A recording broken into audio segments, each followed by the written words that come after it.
Welcome back, everyone, to the Risk Intel podcast, powered by SRA, where we share risk intelligence from experts across the banking industry. I'm your host, Ed Vincent, Executive Vice President at SRA.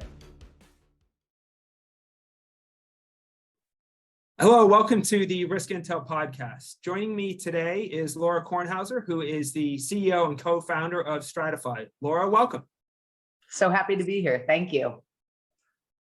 Laura, you founded Stratyfy about 6 years ago on the heels of having worked the first half of your career in investment banking at JP Morgan in the lending and risk role. So clearly there was a bent towards this space that you ended up in here.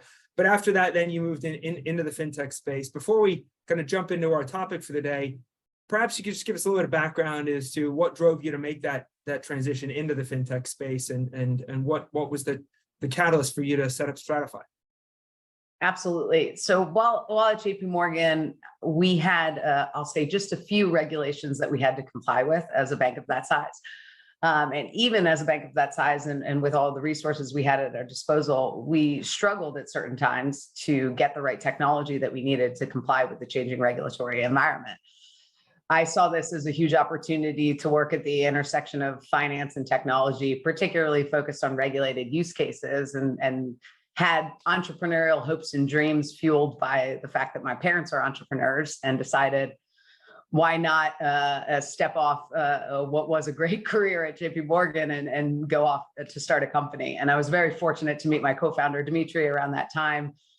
He had built a wonderful technology that's still at the heart of our solutions, and we set out to build Stratyfy, as you mentioned, just over 6 years ago, which awesome, is great. That right, it flies by, right? And right, I think many people would say you were probably a bit ahead of your time in terms of right where the fintech space was at that point in time. But you fast forward to today, and clearly the fair lending space that you guys play in is just crucial in the fintech ecosystem. So we'll I think that'll probably come up as part of the conversation today. Yeah.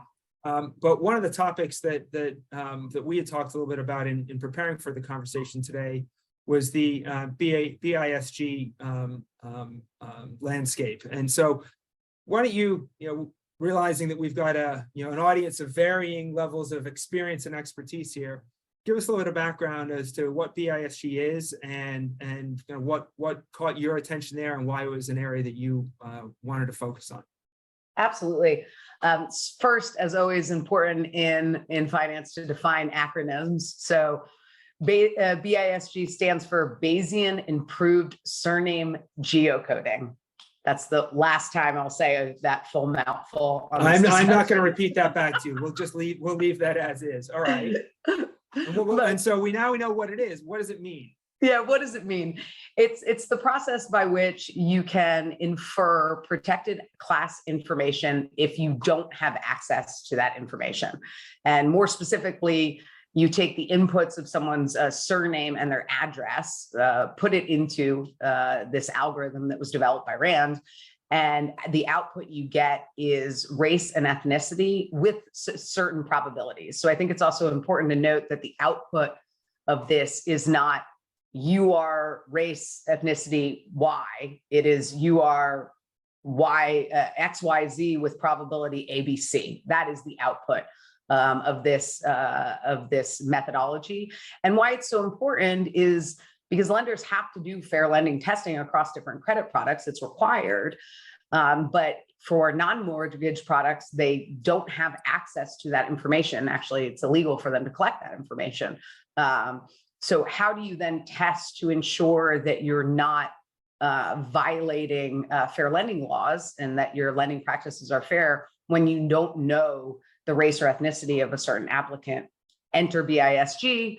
That helps at least give you a way to impute those probabilities of a certain applicant being these different race and ethnicities. And then from there, you can conduct fair lending testing based on the output of that algorithm. What was the original impetus for the creation of the methodology there, and how when did this occur, and then perhaps how is this then being used in practice today? Yeah, so The impetus for creation of the methodology is, again, fairly simple. You need to have this information in order to do proper testing as a lender, but you don't have it. And it's in fact illegal to collect it. So what are you left to do? So then you're left to do, I'll say, the next best alternative to actually having the information. It'd be best if you actually, and this is a whole separate discussion that people often talk about through fairness through awareness versus fairness through blindness, but we won't get into that today. But if you don't have this information, how do you can think of it as, in many ways, making your best educated guess about what the information is. Enter BISG. And the reason that people are using it, or the reason that it's the predominantly used method out there, is because it's also the method that is deployed by the CFPB when the CFPB does its testing. So while the method is flawed, I'll be very clear in stating that, and we can discuss some of the reasons why the method is flawed, but the method is flawed, as would be any method that looked to impute this information based on the surname and address alone.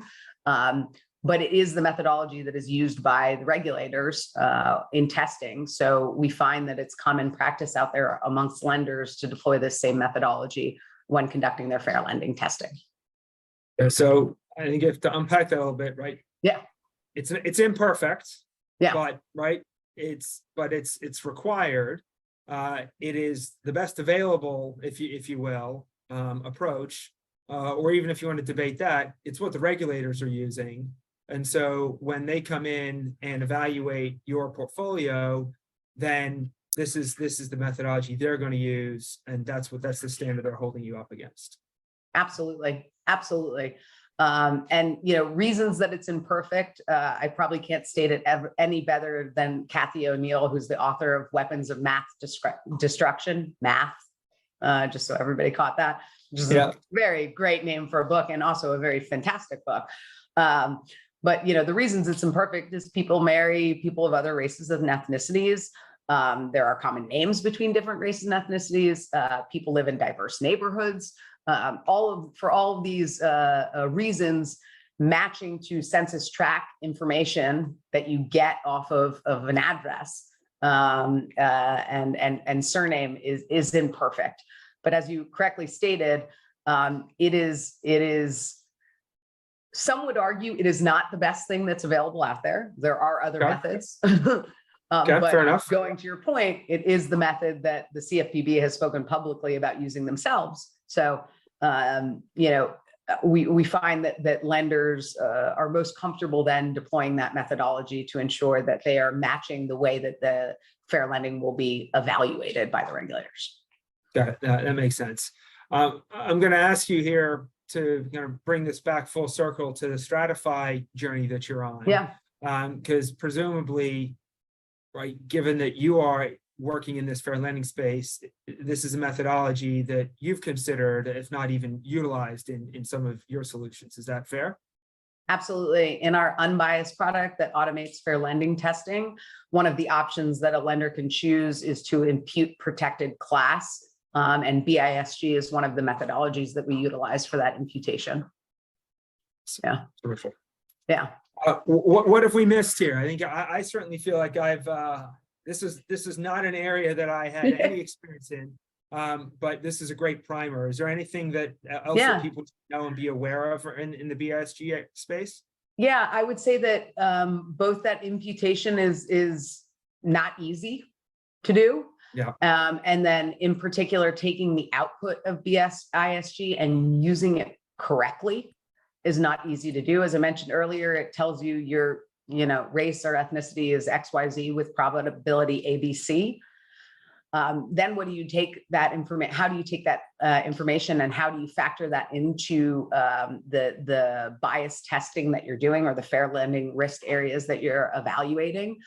That's something that we've done a lot of work on at Stratyfy and really focused on ensuring that we're using the best methods to take that output and translate it back to robust, trustworthy measurements across the fair lending risk areas, such that lenders can ensure that their lending practices both comply with law and don't unfairly discriminate against certain protected classes.